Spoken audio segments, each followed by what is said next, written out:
Praise the Lord, hallelujah. യേശുവിൽ ഏറ്റവും പ്രിയമുള്ളവരെ, ഇന്ന് വാഗ്ദത്ത വചനമായി നാം ധ്യാനിക്കുന്നത് യേശുവിനെ ദർശിക്കുവാനും യേശുവിനെ കാണുവാനും സാധിച്ച ആട്ടിടയരാണ്. ഈ ആട്ടിടയരോടാണ് ദൂതൻ യേശു ജനിച്ച കാര്യം പറയുന്നത്. എന്തുകൊണ്ടാണ്? അത് നമ്മളൊന്ന് ധ്യാനിക്കാൻ പ്രാർത്ഥിക്കാം. ഒന്ന്, ഈ ഒരു അനുഭവം നമുക്ക് കിട്ടണമെങ്കിൽ ആട്ടിടയർ ഒത്തിരി എളിമയുള്ളവരാണ്, ഒത്തിരി സൗമ്യത ഉള്ളവരാണ്, നിസ്വാർത്ഥ സേവനം ചെയ്യുന്ന മക്കളാണ്. ഈ പുണ്യങ്ങളൊക്കെ അവർ ജീവിതത്തിൽ ഉണ്ടായതുകൊണ്ടാണ് ദൂതൻ അവരോട് യേശു ജനിച്ച കാര്യം പറഞ്ഞത്. അതുപോലെ അവർ രാത്രി ഉറക്കമുളച്ചിരിക്കുകയായിരുന്നു. അപ്പോൾ രാത്രിയുടെ യാമങ്ങളിൽ ജോലി ചെയ്തിരിക്കുന്ന മക്കൾ ജോലിയോട് സമ്പൂർണ്ണ കമ്മിറ്റ്മെൻറ്റ് കാണിച്ച മക്കളായതുകൊണ്ട് ദൂതൻ അവരോട് ഈ വാർത്ത അറിയിക്കുക.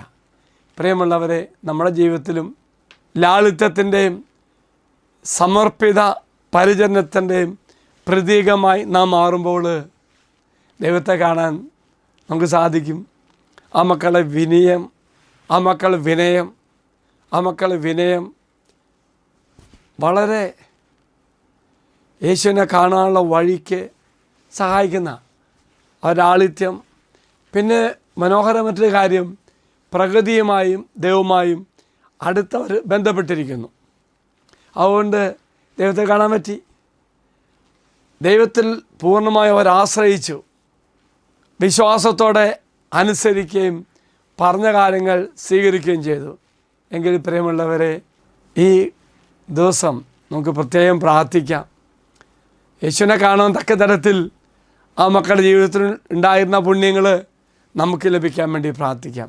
എങ്കിൽ നമ്മുടെ ആഗ്രഹങ്ങളും നിയോഗങ്ങളെല്ലാം ഈ വാഗ്ദത്ത പേടകത്തിലേക്ക് സമർപ്പിക്കാം.